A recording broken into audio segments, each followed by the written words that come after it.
Господи Исусе Христе, Сине Божий, помилуй меня грешного.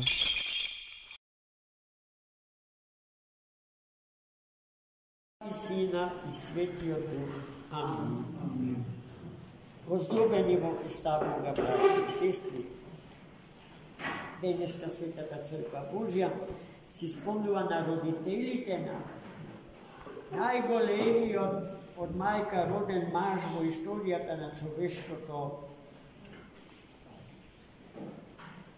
Јован, пророк, претече и крстител Христов, Захарија и Елисавета. На Иван ден, ако се сеќавате, читајќи го празничното евангелско четиво, дознавме се за светите родители на светиот претеча Христов, Јован. А денеска, браќи и сестри, читавме едно евангелско четиво во кое што би требало, како и секогаш, впрочем, секој од нас себе си да се најде.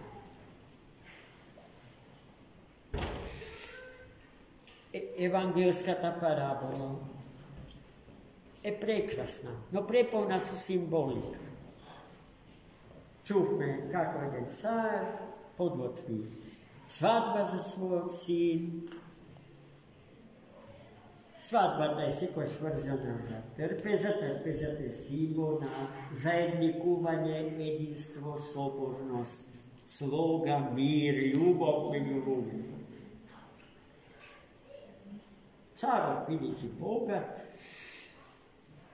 најпрво ги испрати своите слуги да ги повикаат од него избраните граѓани во неговото царство, но сите се откажуваат да дојдат на свадбата, имајќи за оправдување некаква обврска во живот.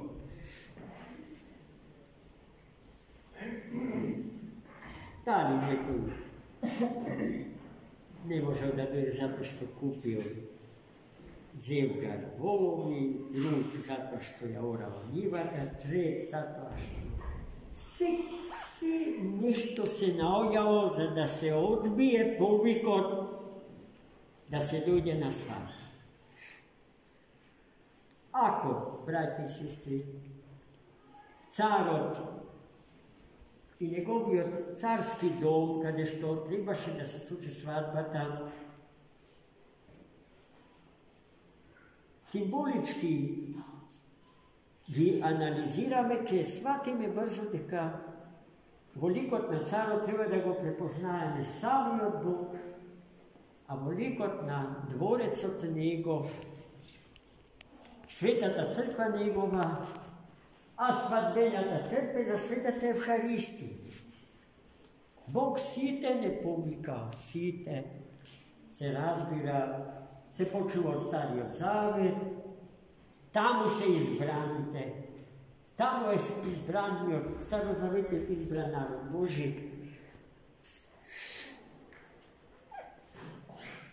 кој што на повикот на царот не одговорија потврдно.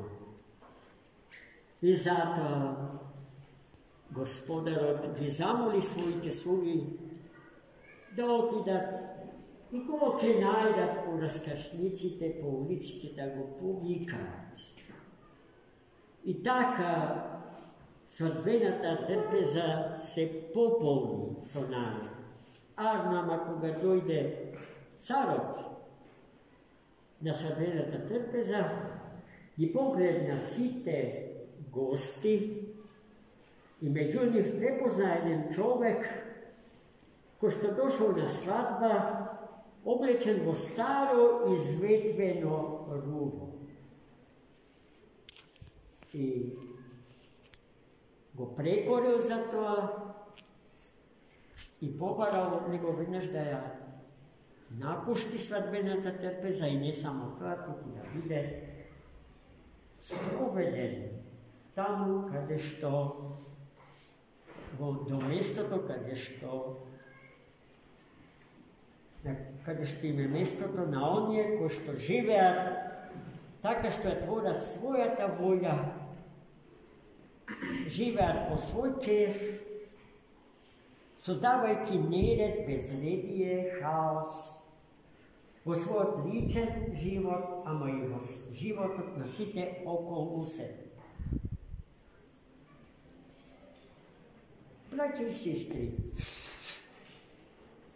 moje vнимание zastanova tamo kada što Gospodar vi pokazuje site, a samo jedni od site prisutni nego prepoznavali kako Gospodin dostojno povikan za ta trpeza. Najprvo treba da se zna дека Господ сите луѓе од Адама до последниот роден и крстен со вода и дух, и оние некрстените ги повикал да се крстат за да заседнат на трпезата, на свадбената трпеза, на која што се служи небесна храна и се служи небесната Евхаристија, чиј предводник или предстојател е вечниот архиерејот над сите архиереи, според чинот Мелхиседеков, како што се пее во една црковна песна.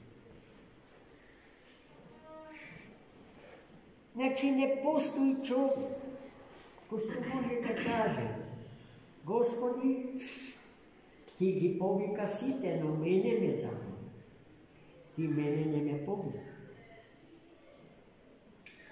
Од друга страна, гледајте, не секој поканет може да се храни со небесната храна што ни се дава од светиот путир. Тој што не може да се храни е неподготвениот, некрстениот, оно што не пости, оно што не се моли, оно што не се исповеда, оно што ја твори волјата своја, која што е секогаш во спротивност со волјата Божја за него. Тој не сака да се облече во свадбеното одело, кое што треба да биде одело исткаено, исплетено од конците, златните конци на вечните и несмртни христијански добродетели. Таквиот не може да дојде на трпеза. А оној што ќе дојде во надеж дека ќе може Бога да го превари, како што ги лажи, измамува, преважува луѓето околу себе.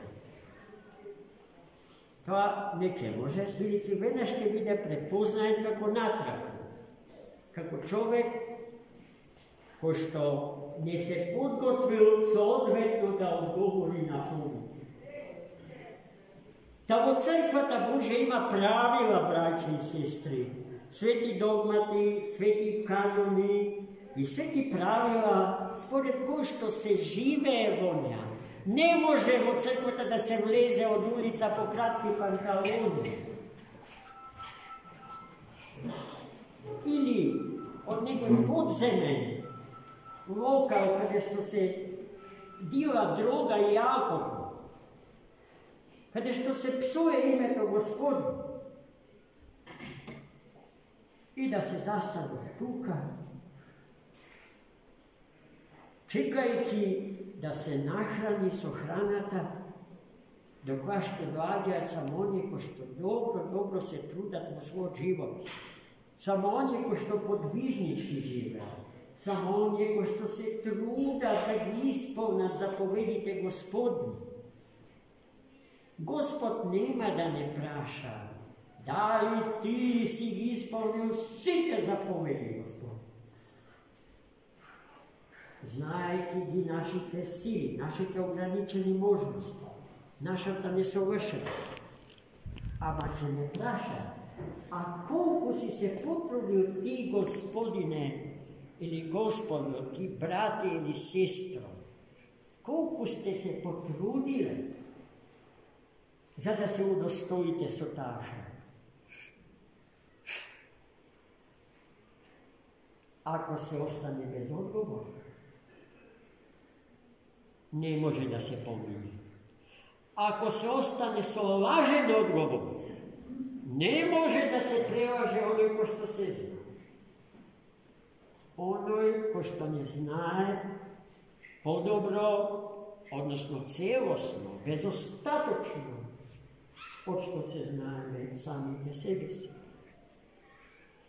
И таа мангупска работа во црквата не поминува, братици, не поминува. Тоа да си го знае. Сите, а попрво сите јас, кој што тоа ви го кажа. Господ милостив, да ни јаде сила, свише, да не облече во љубовта на свештените добродетели, да ни ја умножи љубовта, да ни ја засили верата,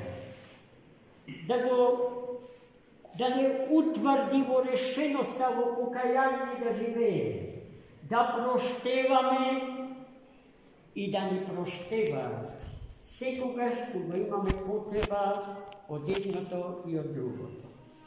И така, како светила Господни, да му светиме на светот